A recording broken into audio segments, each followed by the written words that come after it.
poquito demorados, lamento. Bien. Esta charla va a estar dividida en dos partes. Les advierto que la segunda es bastante más corta que la primera, así que eso es todo lo que tenemos para decir. En esta primera parte, diseño y verificación de las partes de la construcción y componentes no estructurales, para esta como para la segunda parte, hay mucha bibliografía. A mí me gustó que sin querer las charlas de esta semana han estado de alguna forma vinculadas.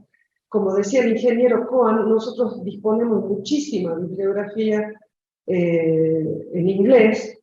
Les muestro las bases sobre las que habría que trabajar con esta temática de elementos no estructurales. Por empezar, nuestro reglamento actual, la parte 1 ha sido bastante actualizada en el tema de elementos no estructurales. Es bien diferente a la anterior. Y por supuesto es mejor, ¿no es cierto? Es más completa.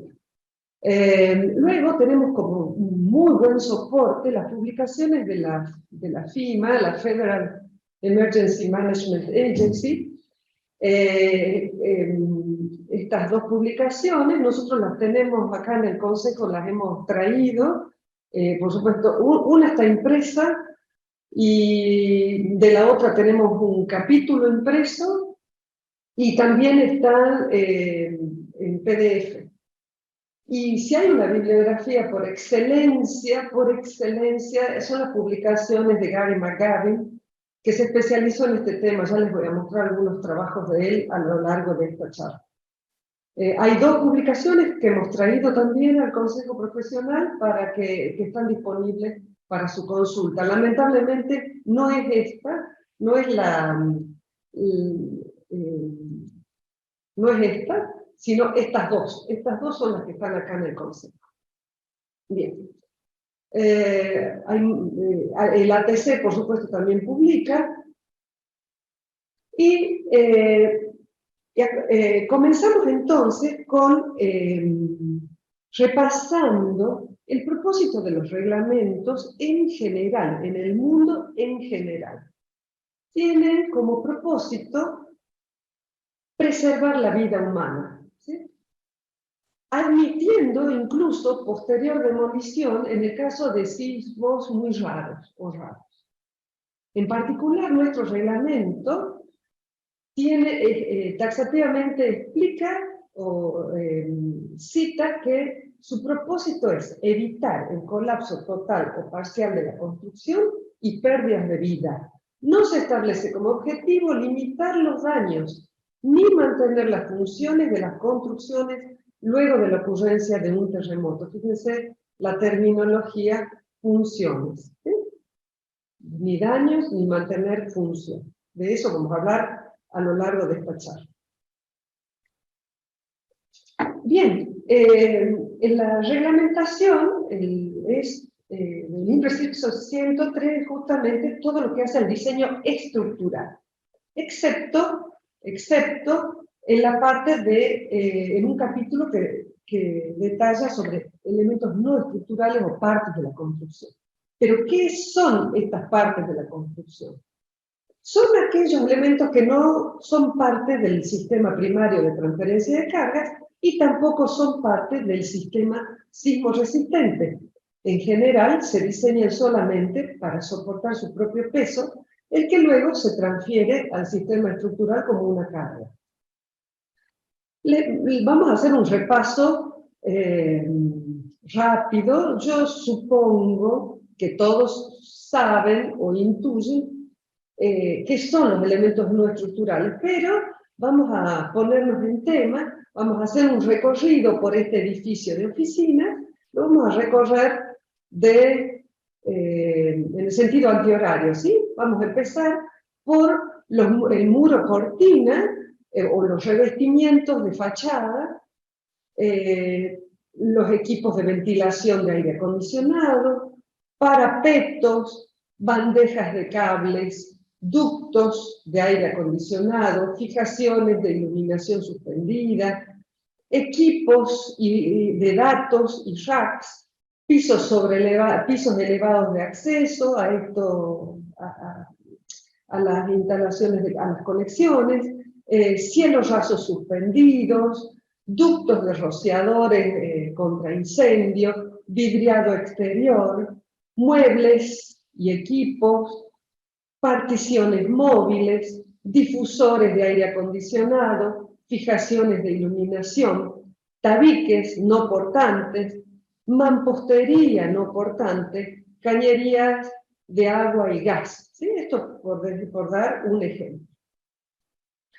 Supongamos un edificio de viviendas, además de los revestimientos de fachadas que mencionamos recién, podemos encontrarnos con carteles publicitarios, tanques de agua sobrelevados, las cañerías de agua, ventanales de vidrio, redes, por supuesto, de agua, de gas, electrodomésticos más o menos costosos, más o menos grandes, más o menos pesados, termotanques, tendidos eléctricos, y seguramente ustedes deben estar pensando en algunos otros elementos que pueden intervenir o que estar en los edificios y no ser parte de las estructuras. Entonces, pero fíjense la enorme variedad, la vamos a dividir en 3 grupos solamente para tener la idea de la magnitud de variedad de elementos no estructurales o componentes de la construcción. Dentro de los elementos no estructurales vamos a definir un grupo de elementos arquitectónicos como fachadas, cielos rasos, estamos clasificando, ¿no es cierto? Techos o cubiertas, parapetos, chimeneas, recubrimientos, revestimientos de fachadas, vidrios y ventanas, apéndices como letreros, antenas, ornamentos, marquesinas, barandas, puertas y rutas de salida, juntas de edificios, divisiones interiores, gabinetes. Luego podemos hablar de un grupo llamado de equipamiento en el que incluiremos hornos y calderas, recipientes a presión, equipos de laboratorio, equipos industriales en general, transportadoras, sistemas de aire acondicionado, componentes de elevadores, equipos de oficina, mobiliario, contenidos, ¿sí? Es decir, los lugares que tienen stock de mercadería, a eso me refiero. Y por último, las instalaciones, como gases médicos, de caso de hospitales, gases industriales, instalaciones de vacío, de vapor, aire acondicionado, calefacción, instalaciones de ventilación, de electricidad básica, electricidad de emergencia, comunicaciones, agua potable, agua industrial, alcantarillado, sistemas de iluminación, redes de incendio y circulación, incluyendo elevadores y escaleras. Bien. ¿Por qué decimos que estos elementos son tan importantes como para generar una charla a la que ustedes están participando? Sí, que los ingenieros, los arquitectos, los especialistas en instalaciones les puede interesar. Porque, como se vio en las charlas anteriores, los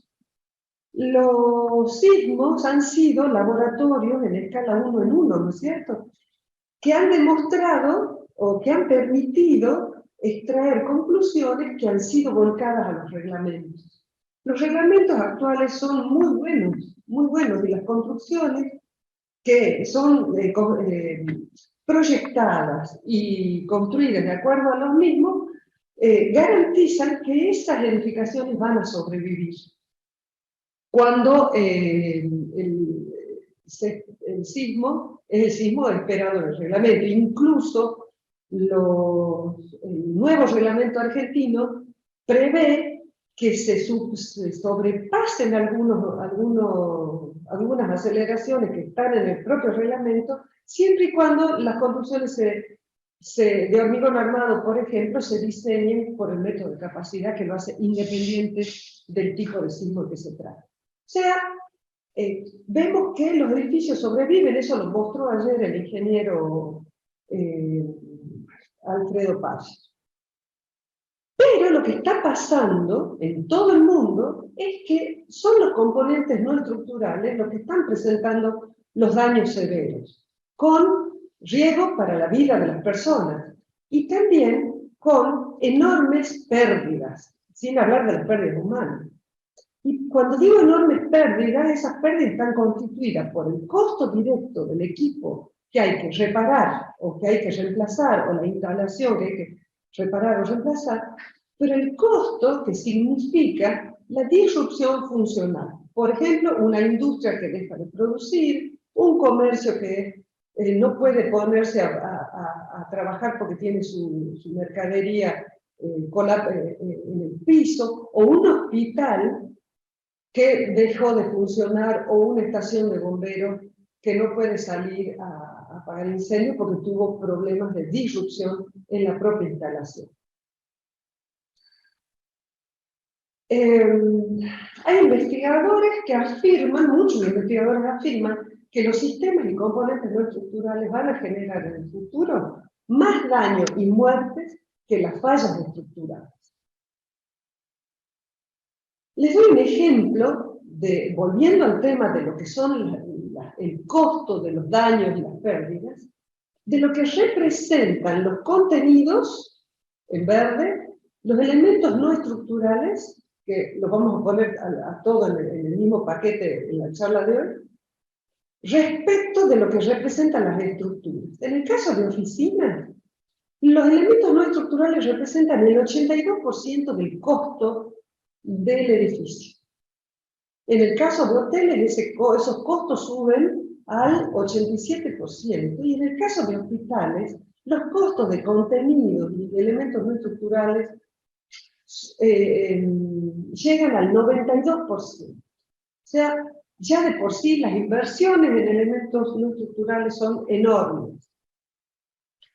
A tal punto ha cobrado importancia en el mundo el tema de los elementos no estructurales y su comportamiento frente a sismos, que se ha formado una asociación internacional para el desempeño sísmico de elementos no estructurales, y la integran profesionales de Nueva Zelanda, Chile, Italia, China, Estados Unidos, Liechtenstein y Francia.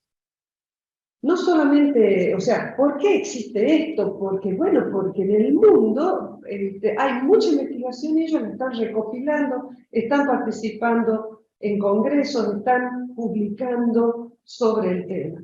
Acá lo que les muestro es un edificio hospitalario, una instalación de la salud en escala 1 en 1, en un laboratorio en Japón, sobre una mesa vibrante. ¿Sí? Se hizo un ensayo en mesa vibratoria solamente, ya no para estudiar el comportamiento de las estructuras, sino para estudiar el comportamiento de los elementos y componentes y equipos médicos. Es así como ya hoy en día hay muchísima información sobre el comportamiento de este tipo de elementos. A tal punto que digamos, estos estudios muestran la dependencia del comportamiento en función de el tipo de estructura que se trate, su geometría, sus características dinámicas, las fijaciones, es decir, el tipo de fijaciones, los materiales, y del propio componente estructural en sí, de las características dinámicas del componente no estructural, de su ubicación en la estructura. Por lo pronto, no nos vamos a detener en esto, por supuesto, no es el motivo de esta charla, pero sí, nos detengamos un poquito en esta gráfica. Esta gráfica muestra las aceleraciones. Fíjense, estas son aceleraciones en el tiempo del sismo que llega a la fundación de este edificio. Esta excitación dinámica produce que la estructura se mueva con una aceleración dada por estas aceleraciones. Y este componente, este elemento no estructural que está fijado a la estructura, va a estar sometido a la suma prácticamente de las dos, ¿no es cierto? De lo que vibra la fundación más lo que vibra la estructura. Entonces vemos acá en este caso, que es la gran mayoría de los casos, cómo se amplifican las aceleraciones en el componente no estructural. Entonces, ¿qué podemos decir? Justamente que la seguridad de estos elementos se encuentra bastante más comprometida que la seguridad de la propia estructura, porque va a estar sometida a excitaciones mayores que la propia estructura. Y es entonces cuando vemos, es así como vemos que en muchos sismos las estructuras acá son estructuras edificios cuya estructura no colapsó. ¿Sí? En ninguno de estos hay problemas estructurales. Pero los edificios dejaron de funcionar porque cayeron los cielos rasos, las instalaciones dejaron de funcionar, se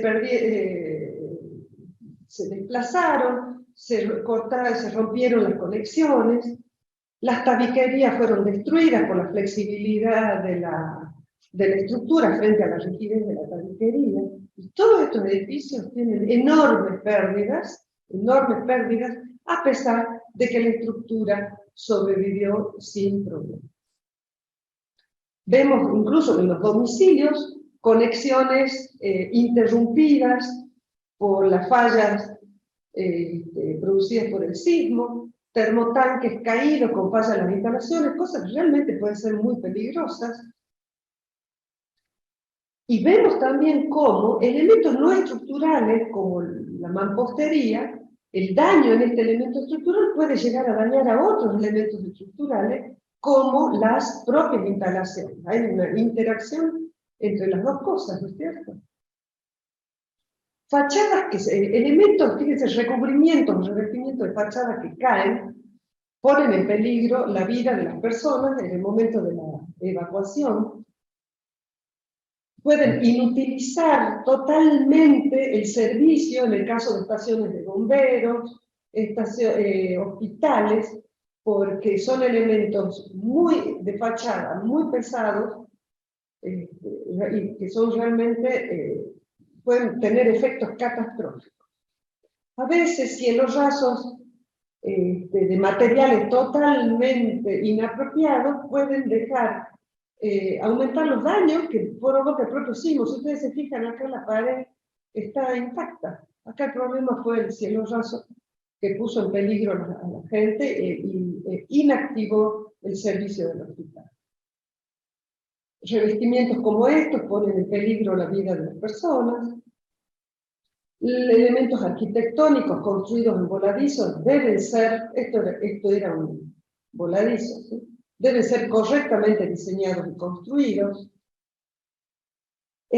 Cuando hay juntas sísmicas, las instalaciones tienen que ser coherentes con esa junta, porque al atravesarla, como las dos alas, la junta sísmica justamente prevé que las dos alas del edificio van a vibrar de manera independiente. Entonces estas vibraciones de los dos edificios pueden destruir totalmente las instalaciones que atraviesan esa junta, como en este caso también, ¿sí? No solamente artefacto de iluminación, cielos rasos, sino las instalaciones. Y acá una cosa tan sencilla como la apertura de la puerta de un gabinete puede generar pérdidas de recipientes con suministros químicos o biológicos, y esto a su vez puede provocar incendios, contaminaciones muy severas, que se inunde levemente un piso en un hospital y que sobre este piso caigan las vendas, los yesos, los elementos de primeros auxilios, inutiliza totalmente el hospital para socorrer a los heridos en el sitio.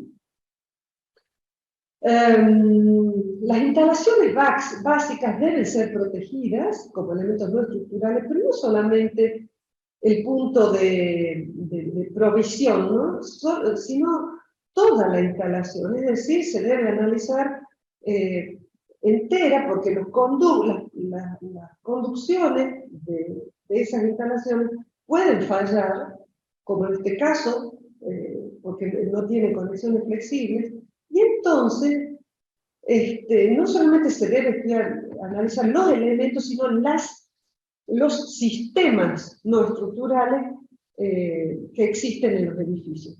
En este caso, la resistencia del tubo de oxígeno, su soporte, su base, sus anclajes, la estabilidad de los tubos, los conductos, su soporte, su protección cuando es exterior, cuando atraviesan puntas sísmicas, cuando están suspendidos, etc.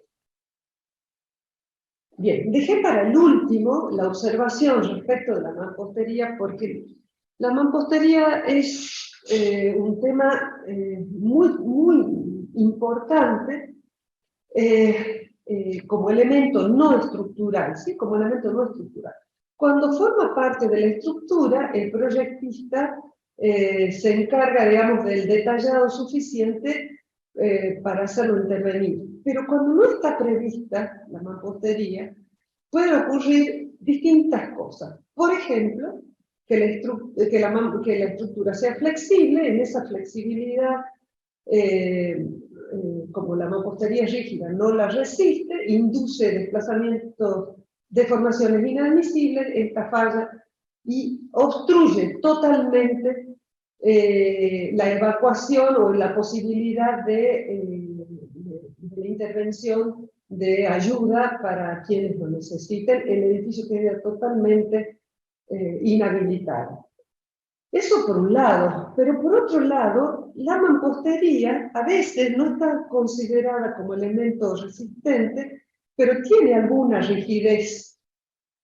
Esa rigidez daña severamente, como podemos ver acá, puede llegar a dañar severamente las cabezas y pie de columna, porque actúa como puntal antes de romperse, ¿sí? O sea, antes de fallar la mampostería, es capaz de hacer bastante daño a la estructura. No solamente eso, la sola presencia de la mampostería puede rigidizar tanto a los pisos superiores que en el momento de un sismo, los pisos que no la tienen se comportan como pisos flexibles y la estructura o colapsa o queda irremediablemente dañada, generando la posterior demolición. Es más, bueno, esto es de manual, ¿no es cierto? La mampostería, cuando es rígida, fíjese, un elemento no estructural aparentemente, pero su rigidez, acá esta mampostería de fachada tiene una rigidez, y este núcleo de mampostería tiene otra rigidez. Esa diferencia de rigidez produce torsiones tan severas en las estructuras, que puede llevarlas al colapso porque las columnas fallan por esfuerzo cortante. Es decir, la mampostería necesita un tratamiento muy especial. En esta charla la vamos a mencionar, no nos vamos a detener en todo lo que es el detallado, pero sepamos que hay mucha bibliografía a la que se puede consultar cuando lo abordemos, lo vamos a presentar, pero van a ver ustedes que hay mucha bibliografía. Bueno, resumiendo entonces lo que le ocurre a los elementos no estructurales cuando hay un sismo, ¿sí? ¿Cuáles son los efectos? Vamos a dividirlos los vamos a clasificar en unos efectos muy simples, ¿no es cierto? Deslizamiento, cuando el elemento no es esbelto. Vuelco, levantamiento y vuelco cuando el elemento es esbelto. Va a ser víctima, por un lado, de deformaciones impuestas a la estructura, y a su vez el elemento estructural va a sufrir deformaciones y puede dañar a otros elementos, o sea que va a haber que analizar las deformaciones. Y por último, el último efecto del sismo es, no olvidemos jamás, las consideraciones que se deben realizar cuando las instalaciones atraviesan juntas sísmicas. ¿Sí? Bien.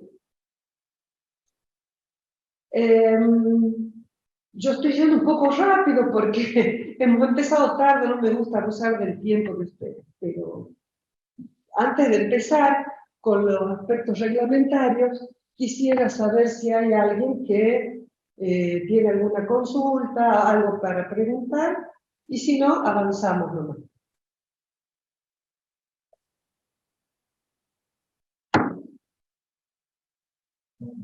Bien, sigamos nomás. Bueno, ahora les presento, para los que todavía no lo vieron, lo que, y es muy interesante, lo que establece en el capítulo 1, el INPE 103 del 2018. En su artículo 133, los responsables de la aplicación del reglamento especifica que la responsabilidad de los profesionales es la siguiente. Esto es muy interesante. De esto ya hubo una charla en la que intervinieron el ingeniero Bernal y el ingeniero García, de que los profesionales a cargo de las distintas áreas de especialización, como por ejemplo las instalaciones, los equipamientos y la ornamentación, en una obra, son responsables de la aplicación de las disposiciones de este reglamento en sus respectivas áreas. Y en ausencia de responsable específico para un área determinada, esa responsabilidad recae en quien tiene a cargo la coordinación del proyecto o de la obra respectivamente. Luego, el propietario o el usuario también es incorporado como responsable en el reglamento. Cuando no se requiera o no se produzca la intervención de profesionales en una obra, el propietario o usuario es responsable por la aplicación de este reglamento. El propietario es además responsable de la conservación de la actitud sismo-resistente de la obra, que acepta y avala formalmente en los documentos del proyecto. Esta responsabilidad debe entenderse ya sea en sentido activo, por la introducción de modificaciones en la obra, o su equipamiento, como pasivo, mantenimiento de la actitud sismo-resistente de la obra durante su vida útil. No estamos hablando acá de la parte estructural, ¿no? Pero por supuesto que incluye las ampliaciones o las intervenciones que afecten a la estructura, fundamentalmente. Pero en esta charla, podemos decir que también está incluido todo lo que el propietario haga con los elementos no estructurales. Y luego dice el reglamento que la autoridad de aplicación notificará esta responsabilidad al propietario en el momento de la habilitación de la obra. Por suerte hemos logrado que se introduzca en los planos del proyecto estructural un rótulo en el que el propietario toma conocimiento de su responsabilidad y debe firmar esta conformidad o esta notificación, no conformidad, firma la notificación de su responsabilidad. Bien. Bien, vamos al capítulo 10 del reglamento. Por favor, si me quieren interrumpir, lo hacen, yo no tengo ningún problema.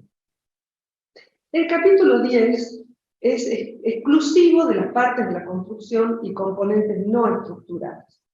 Y las define diciendo que este capítulo se aplica a todo elemento vinculado a la estructura, cuyo peso es hasta el 25% del peso sísmico efectivo del nivel al que está unido en la estructura principal. Si es menor que el 25% del peso, se considera como elemento no estructural. Y luego, en este capítulo, se establece la acción sísmica. Hay dos partes, la acción sísmica y las deformaciones.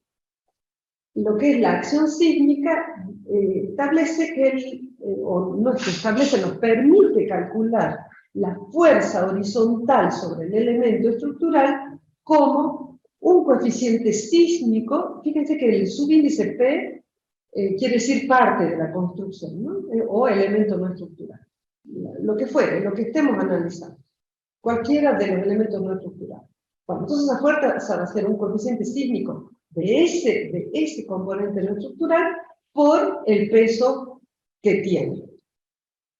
Ese coeficiente sísmico se calcula como el producto de varios factores dividido otro factor que vamos a detallar ahora. Este coeficiente sísmico tiene dos umbrales, un umbral mínimo y un umbral máximo. Cuando lo calculamos, tenemos que chequear que esté entre estos dos valores. Si da menor que este, se toma este valor. Si da mayor que este, se toma este otro valor. Y empezamos. I sub P es un factor de importancia que ya vamos a ver cómo se determina. Varía entre 1 y 1,5, mejor dicho, puede valer 1 o 1,5. C sub A, ¿qué era C sub A? C sub A es el valor del anclaje del espectro y que depende entonces de la zona sísmica y del tipo de suelo. A sub P es un factor de amplificación dinámica del elemento estructural en cuestión. Vamos a ver cómo lo determinamos. Y RP es otro factor que se llama de modificación de respuesta de ese elemento estructural en particular. Bien. Y luego vamos a ver cómo determinamos este último valor, que es un factor de modificación por altura.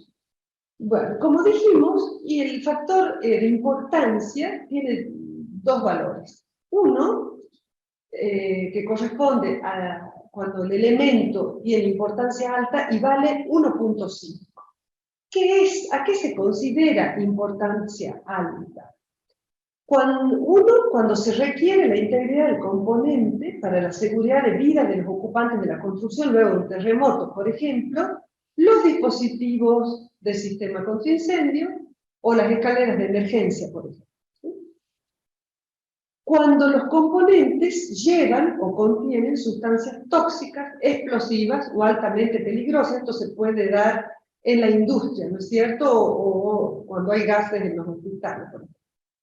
Y cuando el componente forma parte de una construcción del grupo A0, ¿qué era el grupo A0? De las edificaciones esenciales por excelencia, ¿sí? Hospitales, escuelas, estaciones de bombero, de policía, provisión de agua, plantas de bombeo, etc. O sea, cualquier instalación de las edificaciones esenciales se considera de importancia alta. El resto de las instalaciones o de las partes o componentes no estructurales se considera de importancia normal, y en ese caso I sub P vale 1. Si recuerdan, en las expresiones había dos factores, ¿sí? El de amplificación dinámica y de modificación de respuesta. En este capítulo 10, el reglamento nos da dos tablas. Y como dijimos, depende de cada elemento estructural. Entonces las tablas son taxativas.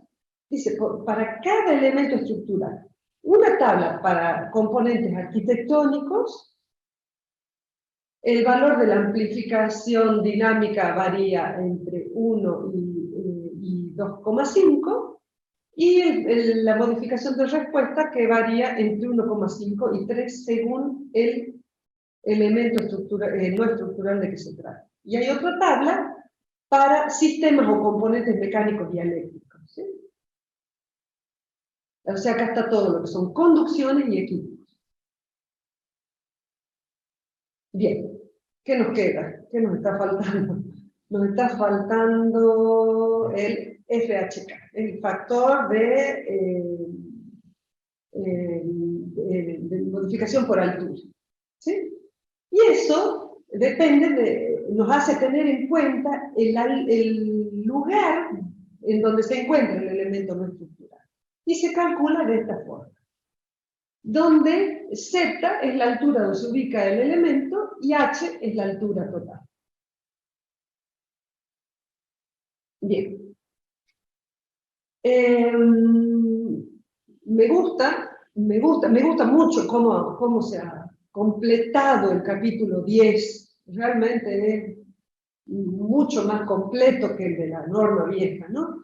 Establece, exclusivamente para voladizos, balcones y aleros, que cuando se calculen fuerzas verticales hacia abajo, estas se evaluarán, fíjense, recién hemos visto fuerzas horizontales, ahora habla de las fuerzas verticales, ¿no? Pero dice que para estos elementos estructurales, esta fuerza se calcula con esta expresión.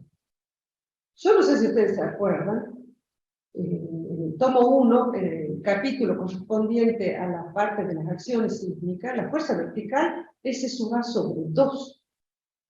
En cambio, para voladizos, halcones y aleros, esta fuerza se duplica. Eso hay que tenerlo presente. Y esta es la fuerza hacia abajo. Y la fuerza hacia arriba se calcula como menos S sub A por W. Bien. En este capítulo 10, el reglamento establece el tema de las deformaciones y dice que estas deformaciones se deben verificar en las partes o componentes por los posibles golpes o daños del componente en sí, ¿no es cierto? No se dañe ese componente y para que no dañe a componentes adyacentes, ¿no es cierto? Un equipo que puede dañar una instalación o que dañe a un componente adyacente. Bueno, una deformación de este no va a llegar a dañar a esto, pero bueno, no conseguí una foto mejor.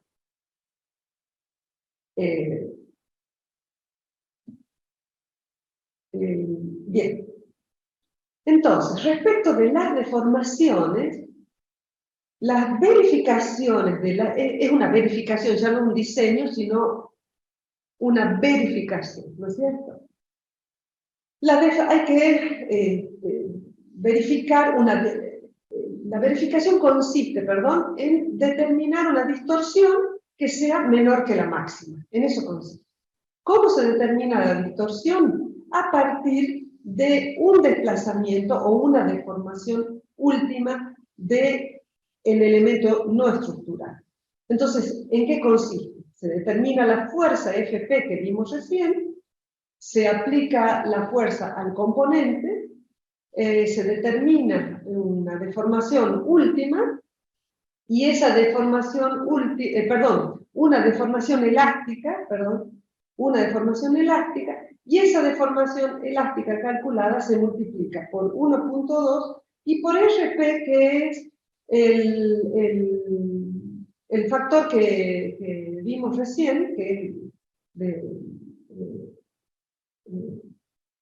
el factor, perdón, de respuesta, perdón, gracias José, el factor de respuesta del componente, ¿sí?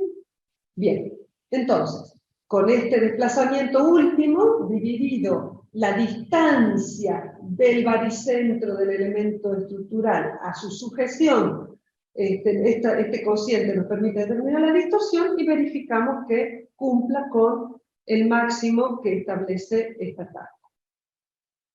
Es muy sencillo. Por supuesto, no todos los elementos estructurales ameritan una verificación de ese tipo, ¿no es cierto? Porque capaz que el elemento no estructural está aislado, no tiene ninguna interacción con otro, ni con la estructura, ni con... Entonces, no hace falta esta verificación. Pero bueno, ya tenemos un elemento que nos permite hacerlo en el caso de que haga falta. Bien, pero recordemos que en el capítulo 6, es decir, para las estructuras en general, y de esto, gracias a Dios, he hablado bastante en este ciclo de charla, el reglamento exige verificación de deformaciones, ¿no es cierto? De distorsiones en realidad, las distorsiones a partir de los desplazamientos. El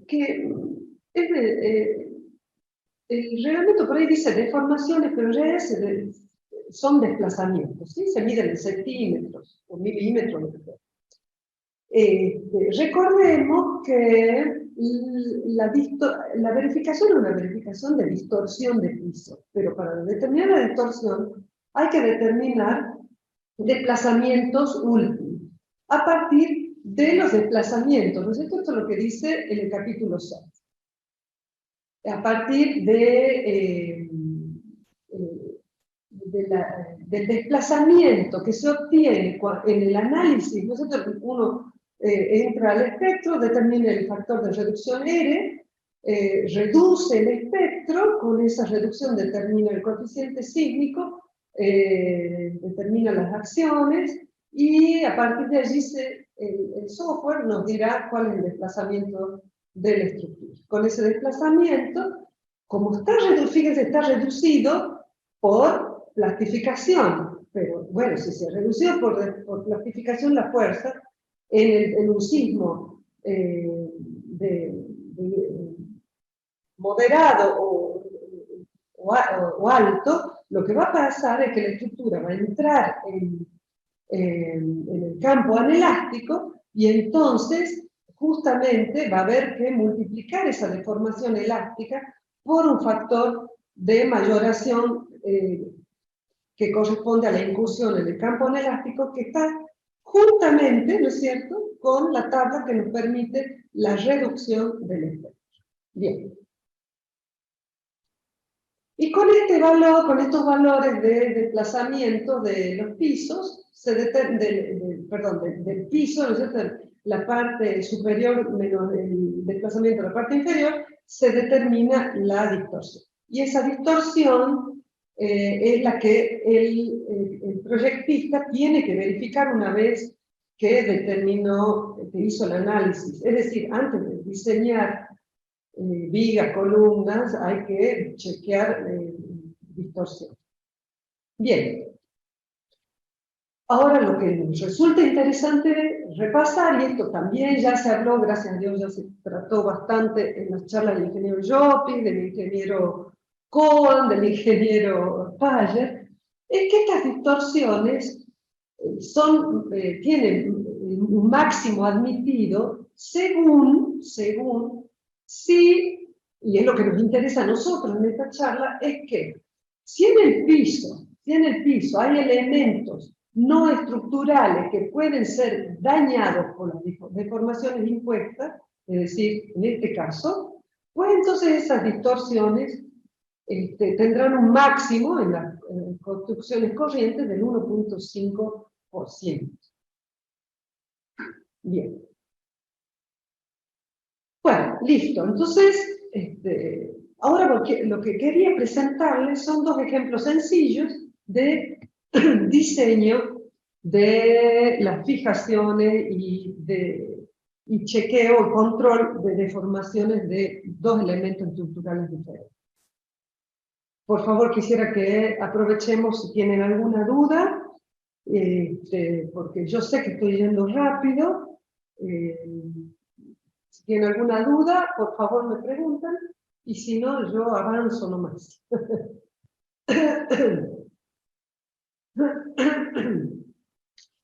Bien.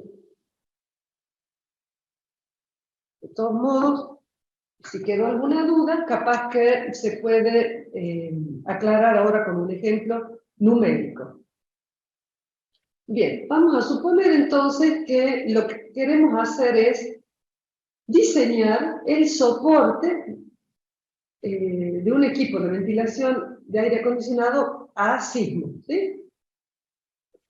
Bien, lo que vamos a tener es un equipo, ¿sí?, con estas dimensiones en planta, esta es la planta, de 2,80 por 1,70, que pesa 1.400 kilos, o sea, 14 kilonewton, que va a estar anclado, va a estar ubicado en la terraza del edificio, y va a estar anclado a la losa del hormigón, ¿sí?, a un elemento estructural, ¿sí? Tiene que estar anclado a un elemento estructural sí o sí. El anclaje se materializa por medio de la soldadura de perfiles ángulos, ¿no es cierto?, a la chapa de la unidad de ventilación. Esta es la vista en planta, perdón, estas son las elevaciones, esta es la localización del centro de masa del equipo. A 0,70 del anclaje. Bien. Bueno, ¿cómo procedemos? Sabemos que tenemos que hacer a este equipo, que está solito en la terraza, no le vamos a hacer ninguna verificación de distorsiones ni de desplazamiento. Solamente vamos a hacer diseño. ¿A qué esfuerzo? A los esfuerzos que resulten de la aplicación de la fuerza que me da el reglamento. El reglamento me dice que la fuerza está aplicada en el centro de masa y se calcula de esta forma como vimos que hacía. ¿Sí? Bien. ¿Y qué es lo que vamos a tener que verificar? Dos cosas. Bueno, vamos a verificar el anclaje. Pero, ¿qué son esas dos? ¿Pero en qué consiste? Una vez que tengamos las fuerzas, el anclaje, esta fuerza va a producir deslizamiento y vuelco. ¿Sí? Eso es lo que vamos a hacer luego. Bueno, empecemos entonces por determinar el coeficiente sísmico que nos va a permitir encontrar el valor de la fuerza. Para encontrar el coeficiente sísmico, vamos a la tabla que nos proporciona el propio reglamento y que nos da el valor de A sub P, el factor de amplificación y el factor de respuesta. Como es un edificio corriente, el factor de importancia es 1. Además, fíjense, el equipo, o sea, es un edificio corriente, no es un hospital, es un edificio de oficina, pero además el equipo no tiene gases, no tiene conducciones peligrosas, ni contaminantes, ni explosivos. Por eso tenemos un factor de importancia igual a 1. C sub A lo hemos extraído del espectro, el anclaje del espectro vale 0,32, de tabla vemos que A sub P vale 2,5 y que RP vale 6. Como el equipo está en la terraza, Z, que es la localización del equipo, y la altura del edificio son iguales, esto vale 1, y el factor de modificación por altura vale entonces 3. Reemplazando valores, obtenemos el coeficiente sísmico del equipo de ventilación del aire acondicionado. Y vale 0,4. Y entonces, antes de seguir adelante, chequeamos, controlamos que sea mayor que el umbral mínimo, que vale 0,24, y menor que el umbral máximo, que vale 1,28. Como está dentro de esos umbrales, seguimos adelante con nuestros números. Calculamos entonces ya la fuerza, como el coeficiente sísmico por el peso, que son estos 1400 kilos o 14 kilonewtons, y la fuerza horizontal nos da 545 kilos, 5,45 kilonewtons. Bueno, muy bien. Tenemos la fuerza, entonces lo que vamos a verificar es la fijación. Esta fijación, fíjense, el deslizamiento va a producir ¿qué cosa? Corte, esfuerzo de corte, ¿en quién? En el perno, ¿sí? en la parte metálica del ancla. Y el vuelco, ¿qué es lo que va a hacer? Va a producir esfuerzos de tracción, ya veremos si sale, aparentemente podría producir tracción en la parte del anclaje, es decir, en la unión entre hormigón y acero. Entonces acá son dos verificaciones diferentes, corte y tracción. Como para resistir, vamos a la planta ahora, para resistir el deslizamiento tenemos 4 bulones, pues entonces la fuerza P se divide en 4, ¿sí? Y ese será simplemente el valor del esfuerzo de corte en el bulón. B sub U igual a la fuerza P sobre 4.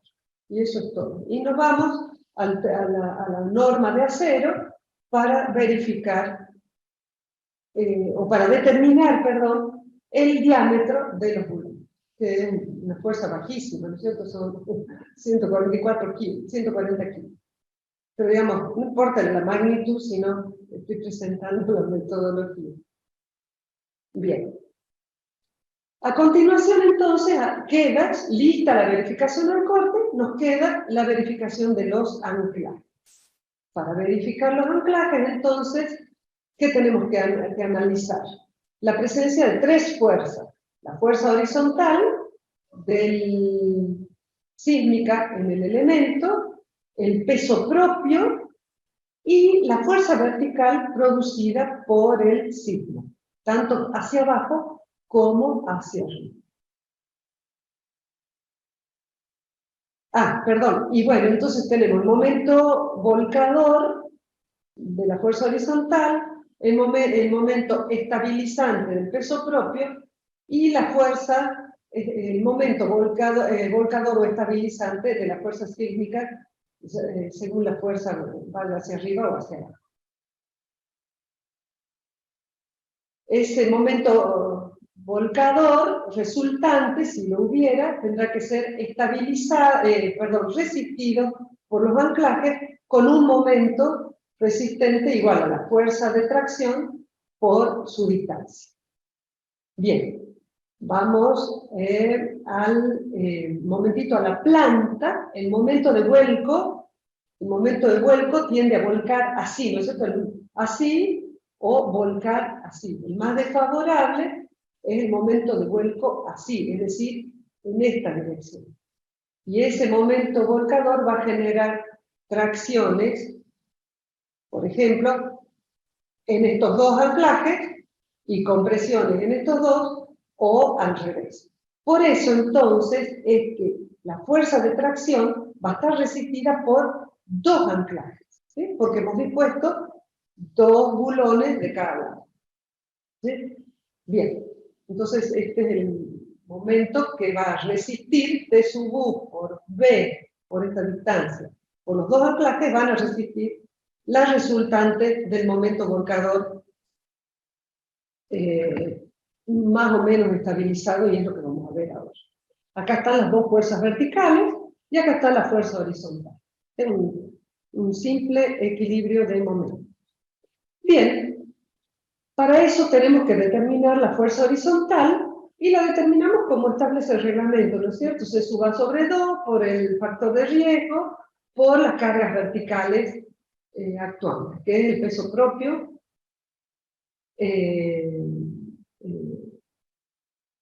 que sería 2.24. ¿Sí? Bien. Y entonces, reemplazando valores, fíjense, acá va a haber, suponiendo que esto es estabilizante y esto es de vuelco, siempre va a haber un signo menos acá. De estos dos signos, ¿cuál vamos a colocar? El que sea menos favorable, ¿no es cierto? Es decir, la fuerza que vuelca, ayuda a volcar, que es la fuerza vertical hacia arriba. Y el resultado, esto sería momento estabilizante, esto momento de vuelco, el resultado va a ser positivo si es mayor la estabilización que el vuelco, y entonces el anclaje no va a tener tracción. En cambio, si el resultado es negativo, quiere decir que el momento de vuelco supera el estabilizante, y entonces el resultado va a ser de tracción. Entonces, como el resultado es positivo, no hay tracción, y por lo menos para este estado de cargas, no es necesaria ninguna verificación. Vamos al otro estado de carga, que es 0,9 de D ahora, más o menos E sub B, reemplazamos valores. No me detengo en el reemplazo, pero ustedes, por favor, si tienen alguna duda, me preguntan. Y el resultado, que sería para el más desfavorable de todos, ¿no es cierto? Cuando ponemos 0,9 de D acá, ¿no es cierto? Cuando ponemos menos acá, el más desfavorable, no nos da negativo, quiere decir que la fuerza horizontal no alcanza a generar tracciones en los anclajes. Si las hubiera, es fácil, nos vamos al apéndice D del CIRSOC 201-2005 y diseñamos la longitud de anclaje requerida para la tracción que nos hubiera dado como resultado. Bien. No sé si tienen alguna pregunta. Si no, pasamos al ejemplo siguiente. Susana, hola, ¿qué tal? Tengo una consulta. Cuando aplicas la fórmula, aparecen dos signos, ¿verdad? El más y el menos. ¿Consideras los dos? Acá, por ejemplo, el 0,9 de más menos E sub B, ¿consideras los dos signos? Eh, en realidad no lo hice, porque como te digo, a mí lo que me interesa saber es si va a haber tracción, ¿no es cierto? Porque si no hay tracción, no es necesario diseñar la longitud de anclaje de hormigón, ¿sí? ¿Estamos ahí, hasta ahí estamos? Ajá, sí, sí, sí. Entonces, a mí me interesa saber si va a haber tracción. Ok, Es más, les digo, yo lo puse acá por razones formales, pero ni siquiera tendría que haber hecho esto. Me tendría que haber ido directamente al peor de los casos. ¿Por qué? Porque yo lo que quiero saber es si esto me va a dar negativo. ¿Cuándo me va a dar negativo? ¿O cuándo me va a dar más negativo? ¿O cuándo me va a dar menos comprimido? ¿Cuál es la situación más desfavorable? Cuando este término sea mínimo, ¿no es cierto? Porque entonces, cuando esto sea mínimo, puede ser más chico que el momento volcador, ¿no es cierto? está bien, ¿Sí? sí. Bien. Sí, sí, sí. Entonces, ¿cuándo esto es mínimo? Cuando yo pongo acá el signo menos. Yo podría haber hecho la verificación con el signo más, pero, pero no gano nada, digamos. Yo Ok. ahora, habiendo usado solo esta expresión, hubiera ganado un montón de tiempo, ¿no es cierto? No hubiera hecho falta hacer esta verificación. Directamente podría haberme ido a esta, con el signo menos acá, y yo ya sé que este es el caso más desfavorable. Si esto no me da tracción, es porque no va a haber tracción. Y si me da tracción, va a ser la máxima tracción a la cual va a haber que diseñar la longitud del anclaje. La longitud o el diámetro del anclaje. O las dos cosas. Muchas gracias. No, por nada, Miguel. Bien. Ingeniera, una consulta. Sí. ¿Qué tal? Buenas noches. Cuando uno determina la fuerza FP para el caso de muros, ya sea muro o un tabique interior o tabique que da la fachada, digamos, esa Sí. fuerza, ¿contra qué lo tengo que, o sea, qué lo tengo que verificar para que no se desplome? Claro. Ah, bueno, muy interesante. Sabía que me iban a preguntar. Y Sí. bueno, esa fuerza actúa en el plano más desfavorable, sería perpendicular al muro, ¿no es cierto? ¿Estamos? Sí, de acuerdo. De una fuerza perpendicular al muro. Entonces esa fuerza perpendicular al muro le está generando flexión al muro. Nosotros en la Argentina, gracias a Dios, tenemos, hace muchos años cuando estaba el ingeniero de Canini en Córdoba, él desarrolló expresiones para determinar la flexión en mampostería sometida a la carga horizontal. ¿Sí? Nosotros tenemos expresiones para determinar esas fuerzas y verificar si la mampostería lo va a resistir. Y les cuento justamente que en la bibliografía que les presenté al comienzo hay muchísimo material sobre este tema. Porque si la mampostería va a ser una mampostería pesada, necesita un detallado. No se puede colocar mampostería gratuitamente sin un detallado adecuado. Y puede ser, y está buena tu pregunta, está fantástica, puede ser que la mampostería resista la fuerza horizontal, pero como vos muy bien preguntaste, puede ser que se desplome. Y ahora vamos a ver en la segunda parte cómo se diseña para que no se desplome, ¿sí? Con esa fuerza Ft. Gracias. No, de nada, de nada. Gracias a vos por preguntar. Bien.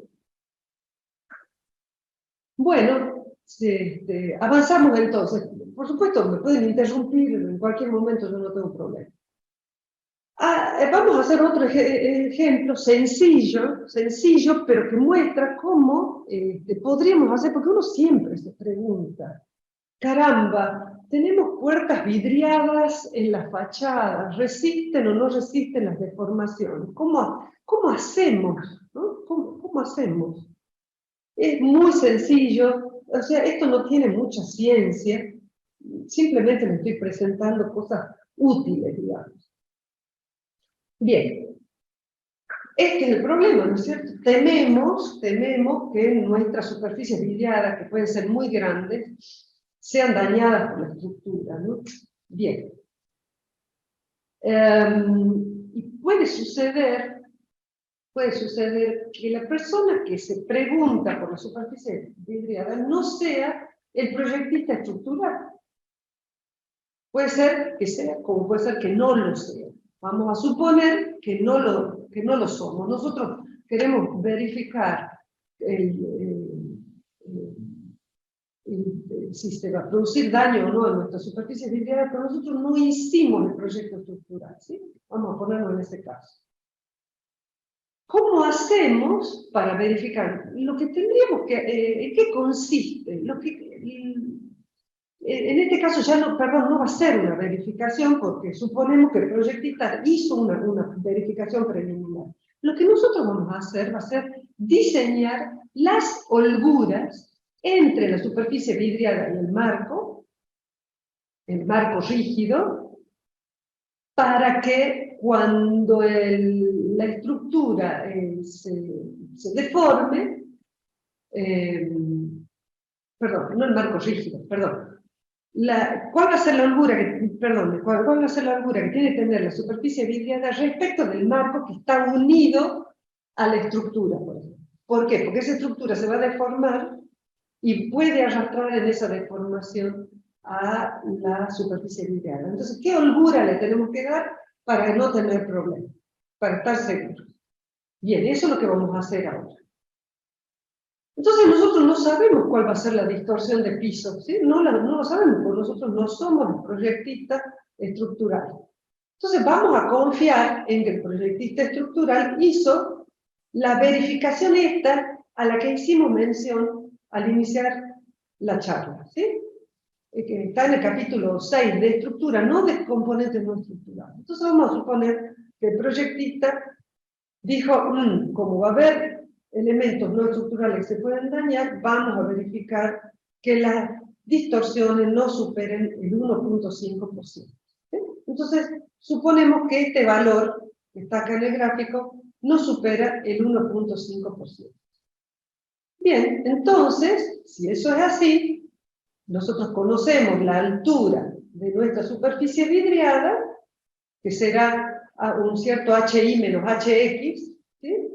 La distancia, la altura de la superficie vidriada será HI menos HX.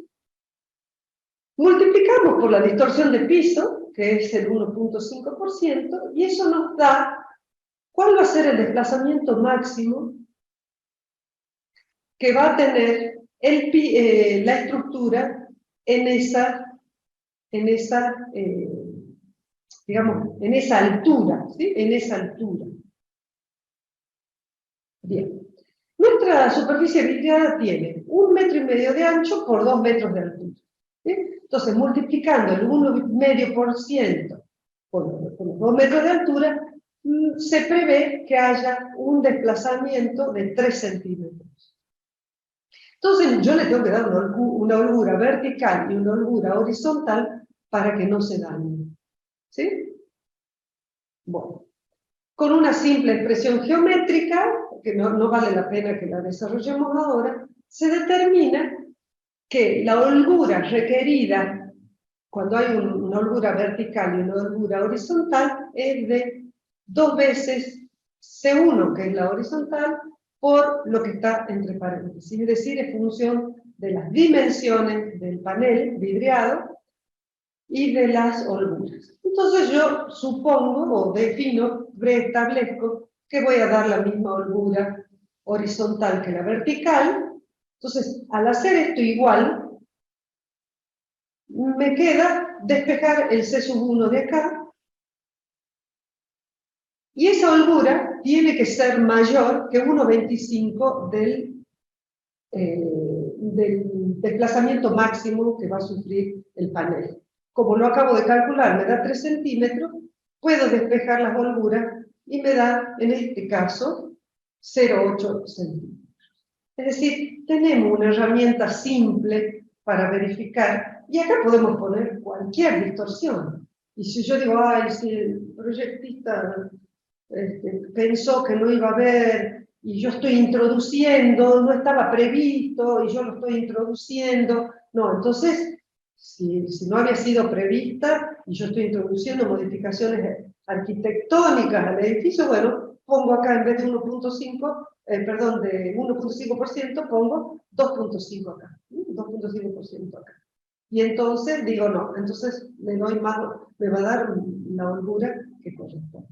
¿Sí? Es una verificación o un diseño de holgura muy sencillo. Bien. Bien.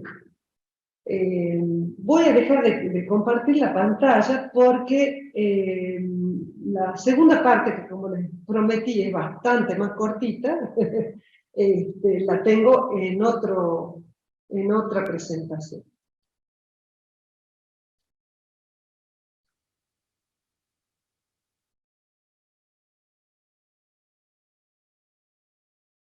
Por supuesto, si quieren hacer alguna consulta,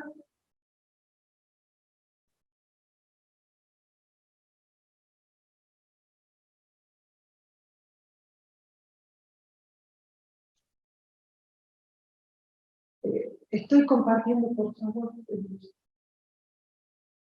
¿Se ve la parte ¿no? Ah, no, está bien. ¿Ahora? Ahora sí. Bien. No sale en modo presentación. ¿No? Bien. Lo que yo los ayudaba a los otros disertantes me está pasando a mí. No. Dicen las leyes de Murphy que así tiene que ser. No desde acá, pero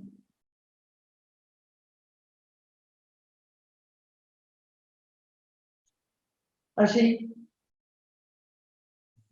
tampoco. No. Si me esperan un poquito, voy a cerrar todo lo que tengo abierto y ahí tal vez.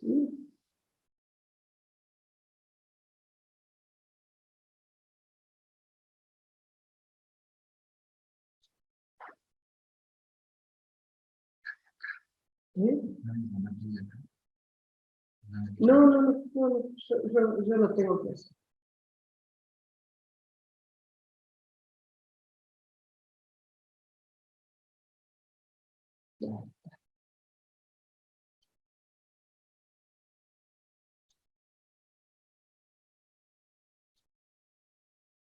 Bien.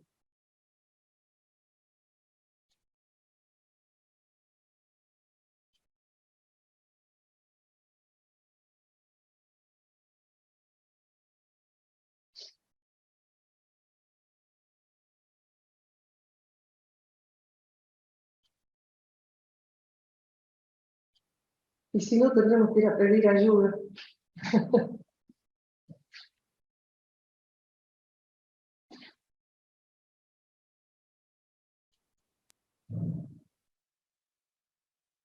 ¿Me dicen, por favor, si están viendo en modo presentación los asistentes?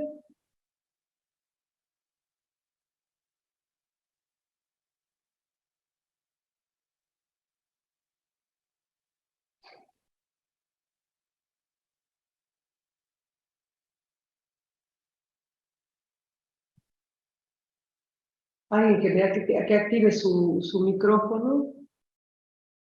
Sí, se ve, ingeniera. En modo presentación estoy.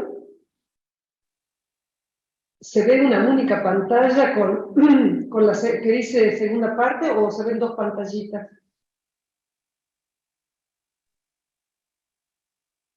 Se ve una sola.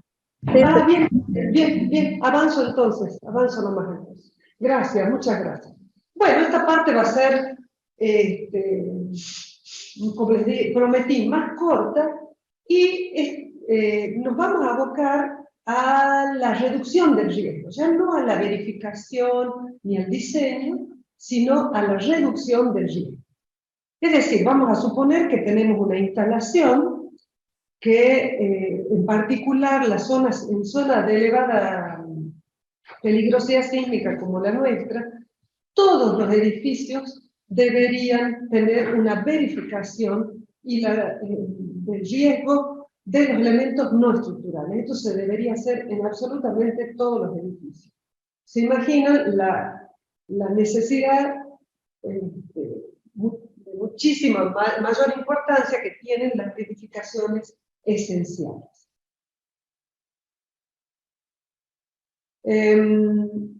Bueno, esto lo acabo de mencionar. ¿Y en qué consiste entonces la reducción del riesgo?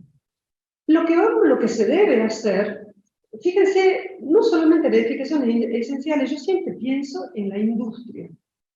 Y también pienso en los locales comerciales que tienen grandes acopios de mercadería, ¿no?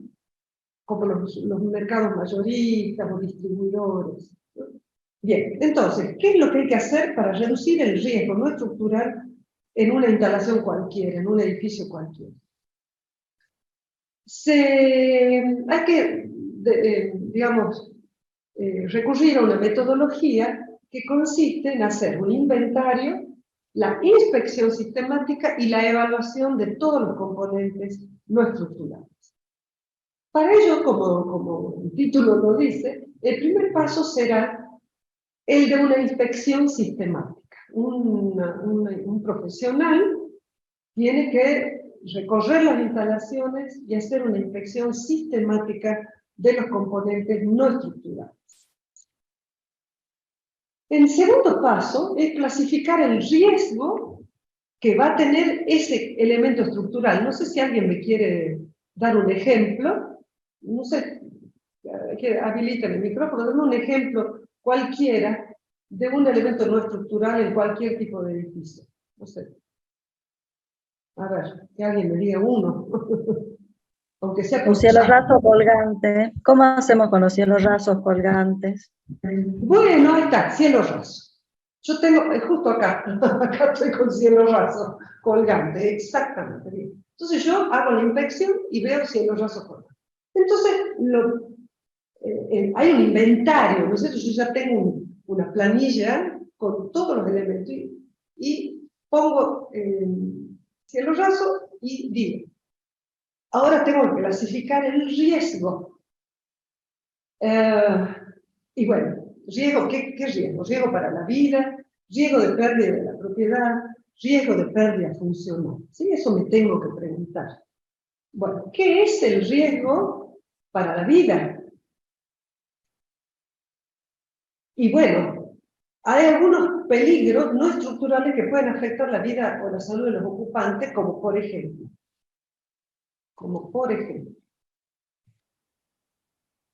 muebles con bordes puntiagudos, vidrios que pueden caer en zonas de circulación, objetos que caen de estantes, gabinetes y cielo raso, impacto por objetos que se deslizan o ruedan por el piso, inhalación de gases tóxicos o médicos, contacto con líquidos corrosivos o peligrosos, quemaduras producidas por vapor, incendio, desconexión o fallas en sistemas de soporte de vida, incapacidad para abandonar el lugar. Bueno, objetos que caen, fíjense, gabinete y cielo raso, ¿sí? Estamos ahí estamos, este sería nuestro caso, ¿no? Bueno, entonces sí es un peligro para la vida, ¿y por qué digo que es un peligro para la vida? Miren lo que es esto. Las placas de yeso, uno lo puede levantar no sé si uno puede levantar, la placa entera no la puede levantar. Pero cada placa instalada pesa 7 kilos por metro cuadrado. Fíjense, puede caer sobre las personas y dañar seriamente. Entonces sí podemos considerar que es riesgo para la vida. Y en este inventario que estamos haciendo, en esta inspección sistemática, pondremos que tiene riesgo para la vida. Acá vemos cielos rasos caídos, acá vemos otros elementos como tabiques, acá vemos artefactos de iluminación que pueden ser enormes y caer sobre las personas, ventiladores, arañas, etc. ¿Sí? Vidrios que caen, y caen como guillotinas, ¿no es cierto? Acá estamos viendo cielorrazos que caen desde alturas enormes. Todos estos elementos son peligro para la vida. Bien. Estanterías con mercaderías también representan peligro para la vida. ¿Sí? Bien.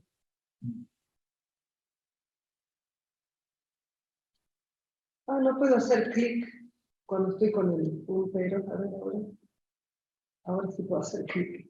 Bien. Pérdida de la propiedad.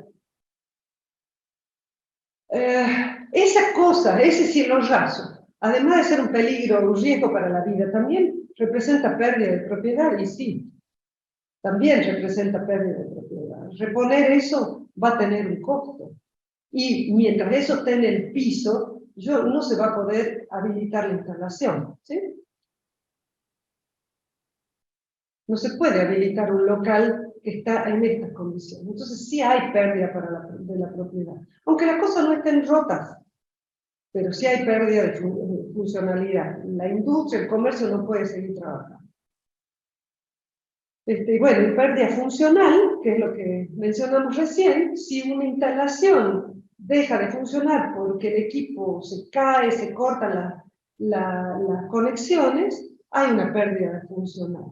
La instalación deja de funcionar y eso puede traer pérdida de vida. Y de nuevo esta transparencia. Acá hay una pérdida funcional, no solo pérdida de la propiedad. Bien, entonces ese es el segundo paso. ¿Qué tipo de riesgo voy a tener en el caso de que falle o se dañe la instalación? ¿Sí? Esas son las preguntas que nos tenemos que hacer. Bien. Bueno, muy bien. ¿Cuáles son los procedimientos de evaluación? Entonces, se hace una selección previa. Decimos, bueno, vamos a analizar este elemento, el que esté en cuestión. Y ojo, que no solamente a veces, cuando hablamos de elementos, no estamos hablando de un elemento individual, podemos hablar de sistemas. El sistema eléctrico, el sistema de internet, el sistema de oxígeno, el sistema de salidas de emergencia, todos son sistemas y son no estructurados, ¿no es cierto? Bien, entonces hay que clasificar la vulnerabilidad. Vamos a clasificar la vulnerabilidad. ¿Qué es la vulnerabilidad? Es la probabilidad de que ese elemento sufra daño cuando haya un sismo. Bueno, esa vulnerabilidad se mide en términos de las características de aceleración del suelo, de la respuesta del edificio, de las características dinámicas, el tamaño, el peso, dónde está ubicado. Bueno, se mide en esos términos, ¿no? La vulnerabilidad. ¿Es vulnerable o no? Bueno, una vez que determinamos si es vulnerable, clasificamos esa vulnerabilidad como baja, mediana o alta. Y luego las consecuencias también las vamos a clasificar, las consecuencias de la probabilidad de ocasionar lesiones, ¿no es cierto? ¿Tiene realmente probabilidad de ocasionar lesiones ese vidrio que va a caer? Esa consecuencia puede ser baja, moderada o alta. ¿Sí? Una ventana de un patio interno que es poco accesible en una planta baja y se rompe, la consecuencia será baja, ¿sí? O moderada. Si cae de un último piso, será alta la consecuencia. Bien, fíjense que con estos dos análisis de vulnerabilidad y de consecuencia, podemos hacer una matriz de prioridades. Entonces, para cada elemento vamos a tener un valor en la matriz de prioridades un número, ¿no es cierto? Si un elemento tiene una probabilidad alta de sufrir daño, es decir, es altamente vulnerable, y las consecuencias son altas, pues entonces ese elemento tendrá prioridad 1. Y así podemos determinar de esta matriz de prioridades un valor que va a ser muy útil, pero muy útil, ¿para qué será? Justamente para establecer prioridades de intervención. Porque cuando el propietario de una instalación decide evaluar los elementos no estructurales, seguramente sabe que le va a costar dinero. Mucho o poco, pero le va a costar. Entonces, esta matriz de prioridades lo que hace es permitir decidir a dónde van a ir los primeros recursos.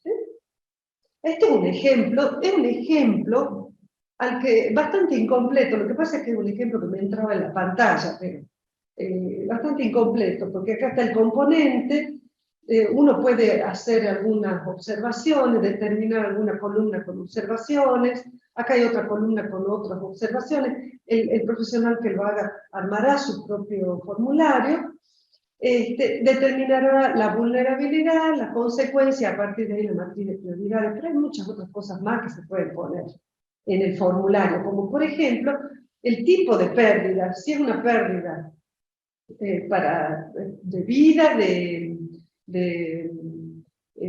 la propiedad, de la funcionalidad, y también es interesante, al propietario le va a interesar mucho tener el costo de la pérdida, o cuánto costaría si se pierde este elemento, y cuánto cuesta si yo intervengo.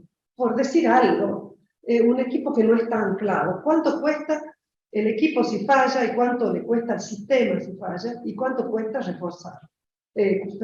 ¿Cuánto cuesta anclarlo? Diseñar los anclajes, traer la gente que lo haga, cuánto cuesta una cosa versus la otra. Eso es muy útil. También podría haber una columna donde se indique si hace falta que intervenga un profesional o no, o eso lo puede hacer el propietario sin necesidad de intervención del profesional. Recordemos que cuando hablamos de riesgo, estamos involucrando dos factores, ¿no es cierto? La amenaza, en este caso la amenaza sísmica, sobre la que no tenemos ninguna injerencia, y la vulnerabilidad, sobre la que sí tenemos injerencia. Por eso hablamos de que en esta charla hablamos de reducción del riesgo, pero la única forma de reducir el riesgo es reducir la vulnerabilidad. Y la mejor forma es empezando con, como dijimos, con esta sistematización de la inspección. Y con estos formularios que ponen de manifiesto que hay cosas que deben ser realizadas por la seguridad de las personas y la conveniencia económica. Bien, entonces, para reducir la vulnerabilidad, cuando yo digo quiero reducir el riesgo, voy a hacer algo, lo que fuere, lo que voy a hacer en realidad es una medida de mitigación. Reducir vulnerabilidad, cualquier medida que yo haga para reducir la vulnerabilidad es una medida de mitigación, cualquiera que sea esa medida. Y hay muchas medidas de mitigación del riesgo de pérdida de elementos no estructurales o de pérdida de vida por daño de elementos no estructurales. Acá les muestro un listado, y ahora vamos a ir a ejemplos concretos de medidas de mitigación, de cada una de estas medidas de mitigación. ¿Sí? Bien. Vamos a empezar con las primeras, que es la remoción y reubicación. Si yo sé que hay material peligroso, por ejemplo, en un laboratorio, sustancias químicas que se pueden caer en un sismo, es fácil, las saco de donde están, las pongo en otro lugar, donde no corran peligro, en la parte baja, o ya veré, las saco de donde están. O si tengo tejas que se pueden deslizar frente a un sismo, porque yo ya sé que el tejado está flojo, pues saco las tejas, ¿sí? Eso es remoción. Reubicación. Por ejemplo, si este material peligroso yo lo saco del estante más alto y lo pongo en el estante más bajo, tal vez con eso haya sido suficiente, puede ser, ¿no es cierto? O un objeto pesado que puede caer, simplemente lo pongo a nivel del piso y ya eliminé el riesgo de caída y daño por caída. O sea, cuando yo tengo claro qué es lo que quiero evitar, entonces, si es una caída, si es un deslizamiento, si es un vuelco, entonces yo ya sé qué medida de mitigación voy a emplear. En cuanto a la movilización restringida, bueno, también, si tengo cilindros sueltos, pues restringiré su desplazamiento, ¿no? Por ejemplo, acá. Acá en Salta, un hospital que tiene los tubos de oxígeno enjaulados, pero esa jaula es para evitar vandalismo, eso no va a evitar que se caigan, que se rompan sus conexiones. Entonces requieren de una medida de inmovilización. Este es otro hospital también, los cilindros enjaulados, pero sin ningún, fíjense el nivel de esbeltez que tienen y el nivel de riesgo que tienen de caída, ¿no? Es altísimo, altísimo. Bien, otro también, muy enjaulado, pero susceptibles de caída. Y las medidas de mitigación, ¿cuánto le puede costar al hospital? Es muy sencillo inmovilizar elementos que son vitales para la salud de las personas. Cuando tengo tanques que no quiero que deslicen, pero son, por ejemplo, de fibra de vidrio, no los puedo anclar. Pues bueno, pongo una sencilla medida para evitar su deslizamiento, ¿sí? Restricción del deslizamiento. Si no quiero que deslice, si todos los elementos que tengo son de fármaco o elementos peligrosos, pues acá hay medidas para restringir el desplazamiento, el deslizamiento, el vuelco de los elementos peligrosos o costosos, ¿sí? Acá hay otra medida con un material plástico transparente para que no caigan de las estanterías. Lo que hago es instalar un borde para evitar el deslizamiento. Acá hay otra medida. Hay que salvar, ¿no es cierto?, estos elementos peligrosos. Por ejemplo, acá con cables, ¿sí? Esto es muy útil en bibliotecas. Los libros que se caen pueden generar daños también, ¿no? Cuando caen de una altura elevada. Bien. Otra medida de mitigación, que es el anclaje, directamente, que es lo que vimos hace rato con el equipo de ventilación. Miren, esto es otro hospital. Su sistema eléctrico, suelto, muy enjaulado, pero suelto, apoyado simplemente sobre tacos de madera. ¿Sí? Bueno, esto es muy fácil de resolver con anclajes, ¿sí? Cilindros anclados, que pueden ser anclajes rígidos o que permitan alguna movilidad cuando el elemento tiene que vibrar, ¿no es cierto? Yo le puedo permitir movilidad, pero estoy limitando esos desplazamientos. Las fijaciones también pueden ser por medio de ataduras, ¿no es cierto? Siempre a elementos estructurales, no lo voy a poner atado a un elemento que no sea capaz de resistir los desplazamientos. Perdón, la fuerza horizontal. Acá también anclajes. Elementos pequeños y costosos, sobre todo los equipos de laboratorio, equipos médicos, también con materiales de fijación, con abrojos, con autoadhesivos, cadenas, correas, fijadores adhesivos, con distintas disposiciones, pueden ser protegidos también con bordes, ¿no es cierto? Con eso yo ya garantizo la seguridad de ese equipo costoso. Costoso no solamente a veces por lo que cuesta el equipo en sí, sino por lo que cuesta, cuando no es lo que le cuesta a la instalación, cuando ese equipo deja de funcionar porque se cae. Acoples flexibles, fundamentales en las instalaciones de gas, de agua.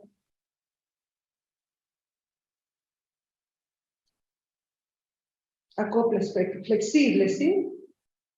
Como estos. Soportes. Vamos a ver en qué caso hablamos de soportes. Por ejemplo, cuando yo tengo carteles, parapetos, letreros, antepechos, que ya están, uno no sabe si han sido verificados o no por el constructor o el proyectista o quien lo haya colocado al parapeto, letrero o antepecho. Yo lo veo, está en el inventario y sé que es peligroso. Bueno, esto se puede intervenir. Esta intervención yo le llamo refuerzo.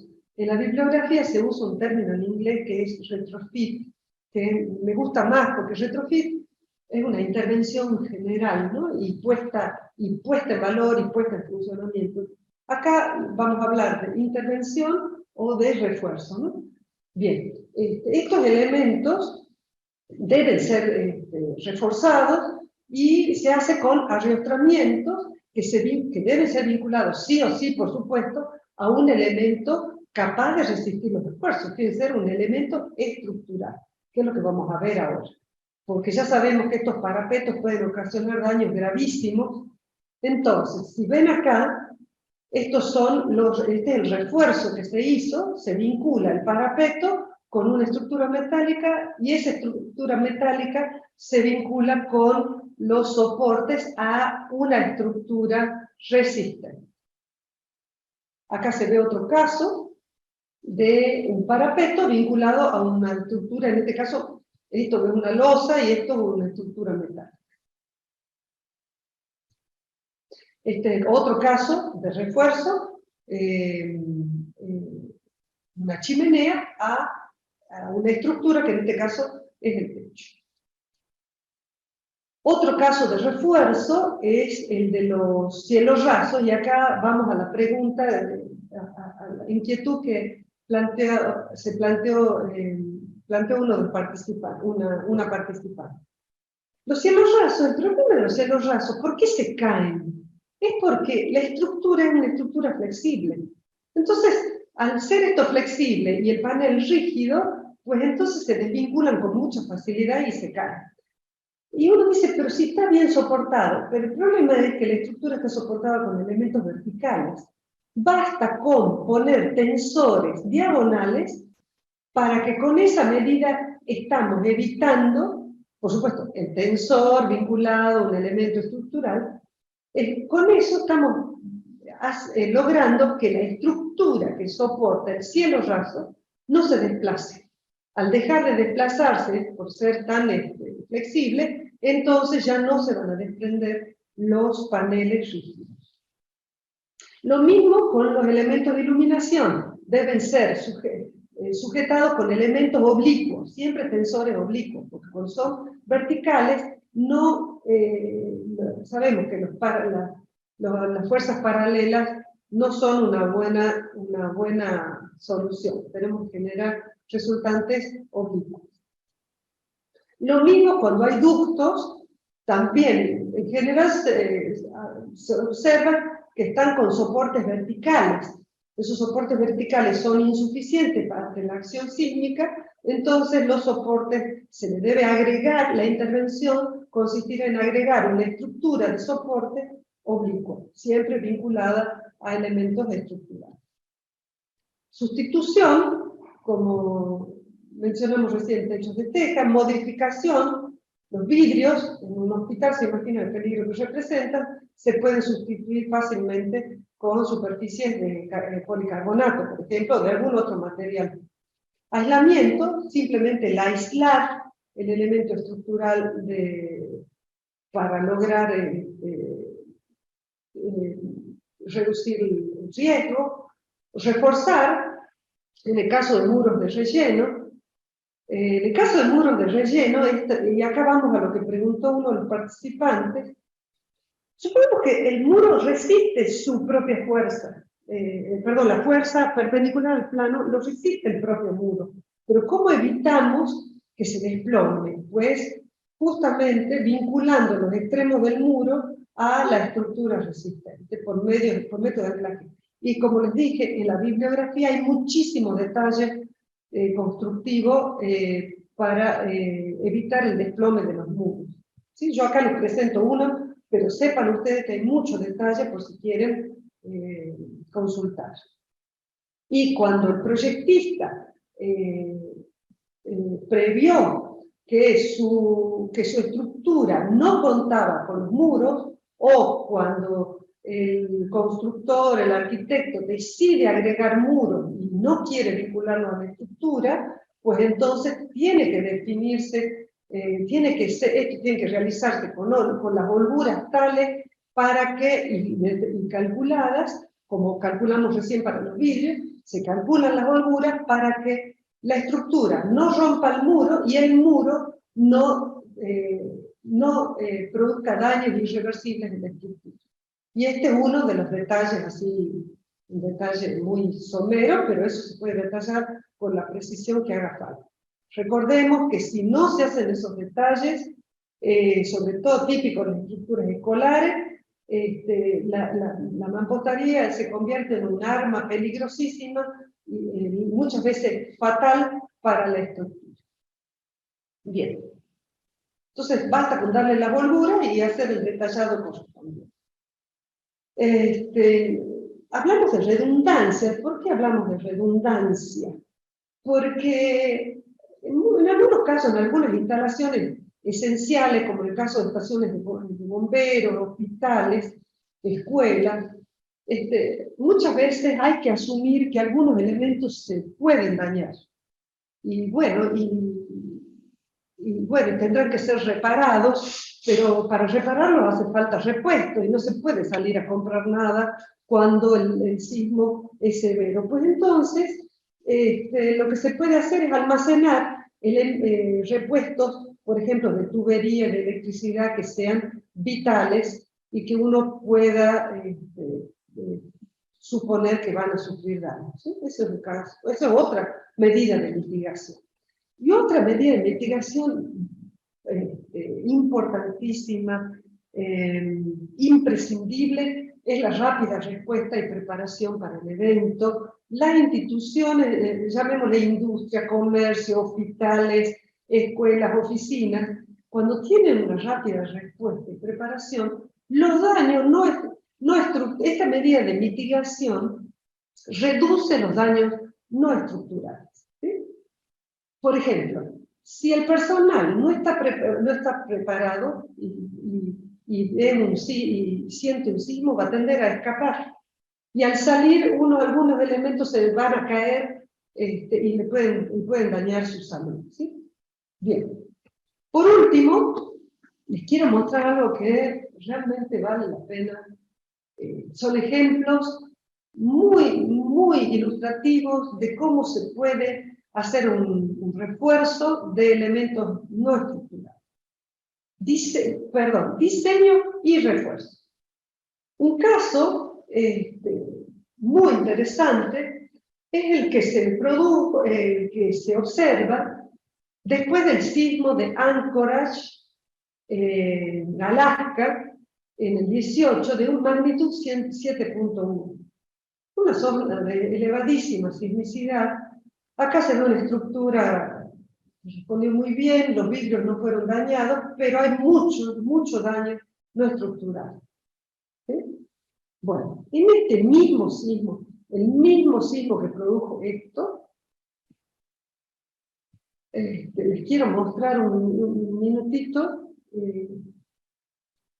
En el mismo momento, el mismo sismo produjo esto, en un aula. Espero que lo puedan ver. Don't let yourself be convinced to do something that you know is bad, and then Ian finally just shared with us.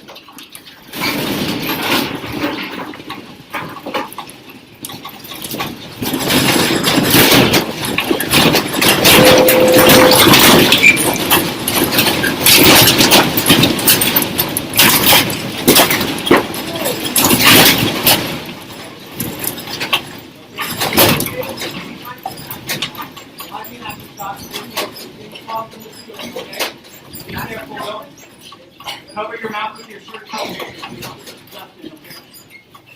Everybody okay? Stay underneath. Stay underneath.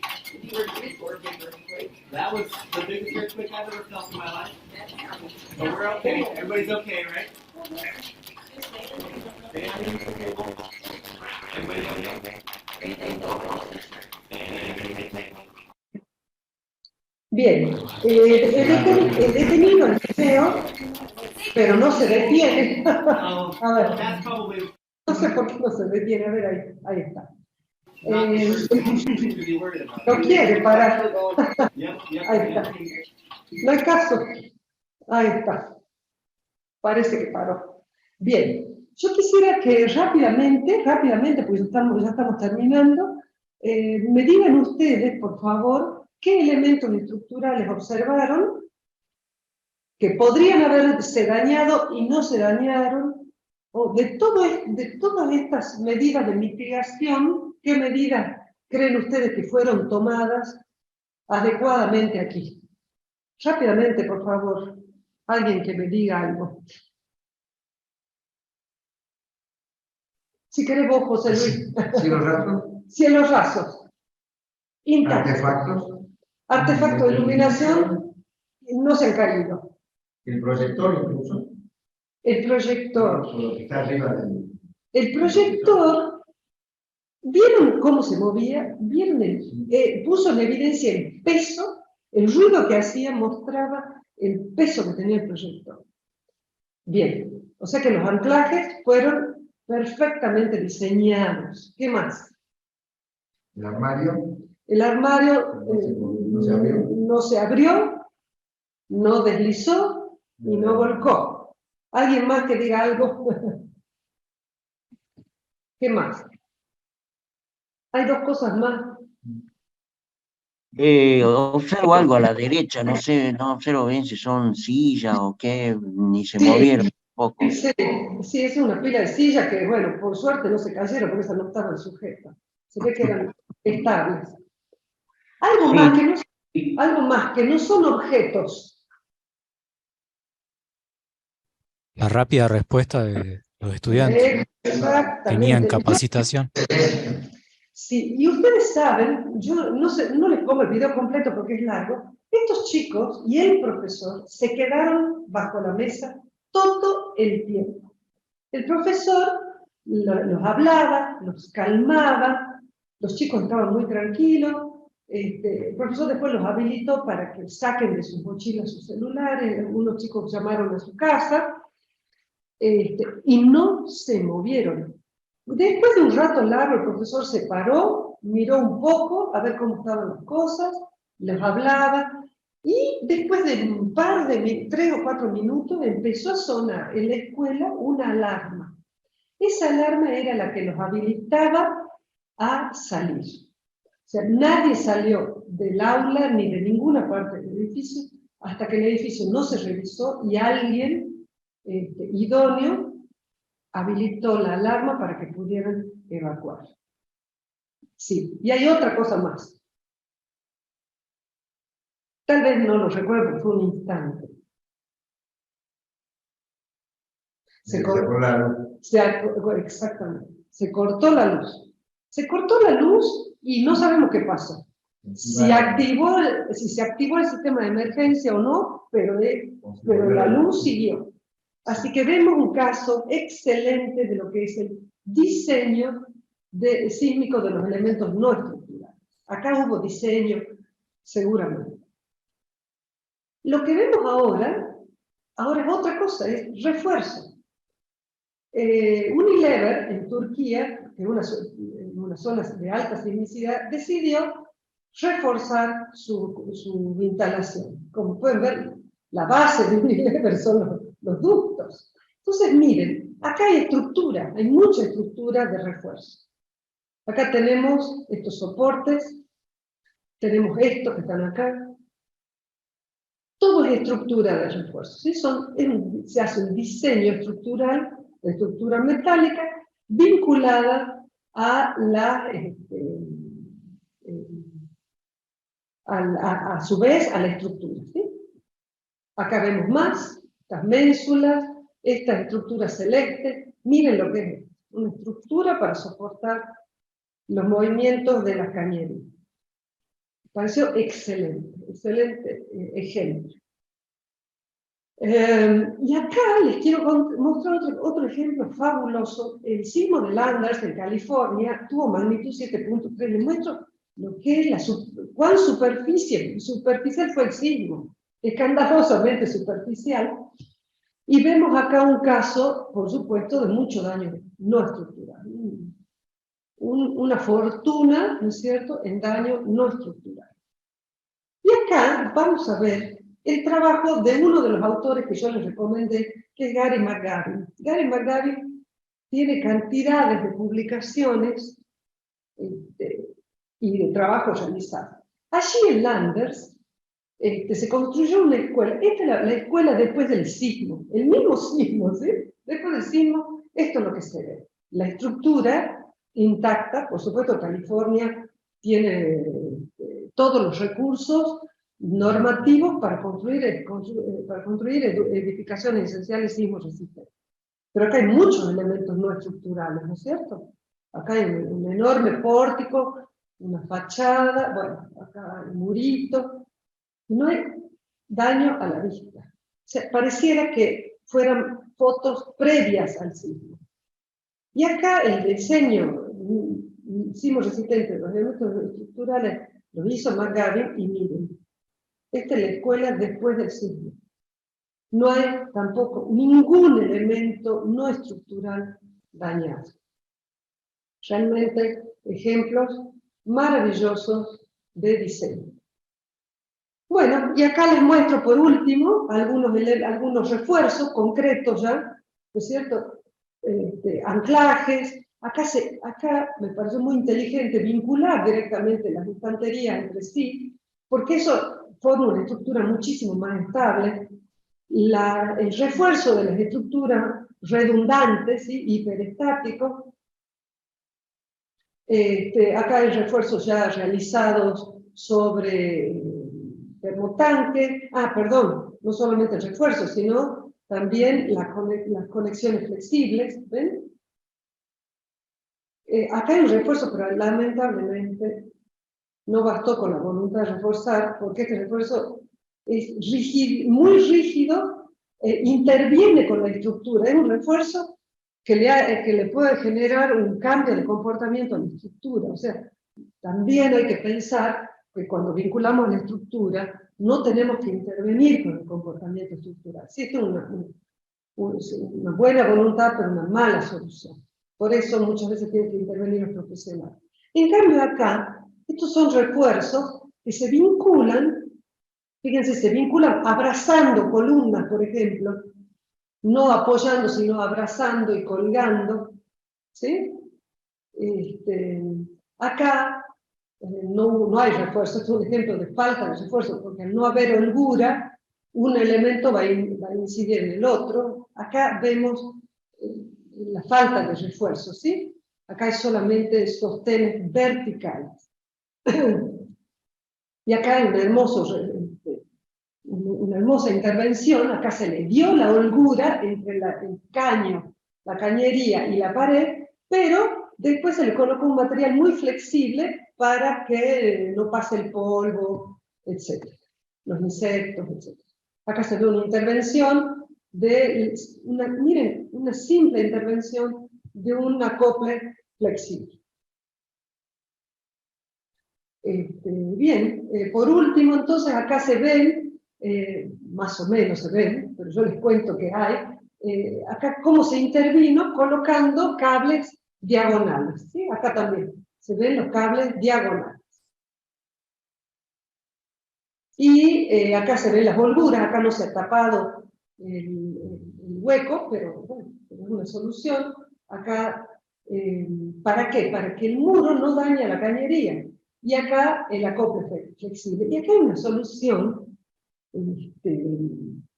interesante, porque a veces no se consiguen acoples flexibles. Esto yo lo vi en el edificio del Poder Judicial. Las cañerías de agua contra incendio, cuando pasan la junta sísmica, tienen una resolución parecida a esta. Es decir, se ponen muchos codos que hacen que el sistema se comporte como flexible. O sea, yo no tengo el acople flexible, pero lo vuelvo flexible colocando varios codos y haciendo lo que hicieron allí en el Poder Judicial, dándole la forma omega a la cañería para que se vuelva de esa forma para que adquiera una flexibilidad que naturalmente no tiene. ¿Sí? Los ejemplos de solución de las instalaciones del Poder Judicial son excelentes. Y ahora sí, por último, acá vemos cómo se intervino para soportar el caño, pero mal, porque no se lo puso en un elemento estructural, sino en un elemento que era incapaz de resistir lo que la cañería le transmite, ¿no es cierto? Y acá otra vez vemos una estructura metálica bien resuelta, soportando las cañerías. Y ahora sí, esto es todo. Pero anduve lo más rápido que pude para contrarrestar los minutos, la demora inicial. Les pedimos disculpas por eso, ¿no?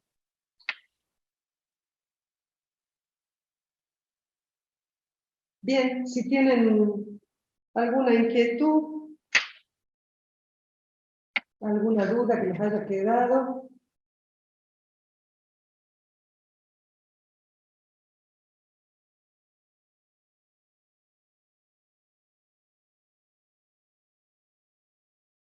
Bueno, agradezco muchísimo su presencia, la paciencia y sobre todo el interés, porque es un tema que me parecía que estaba bueno, ¿sí? Gracias.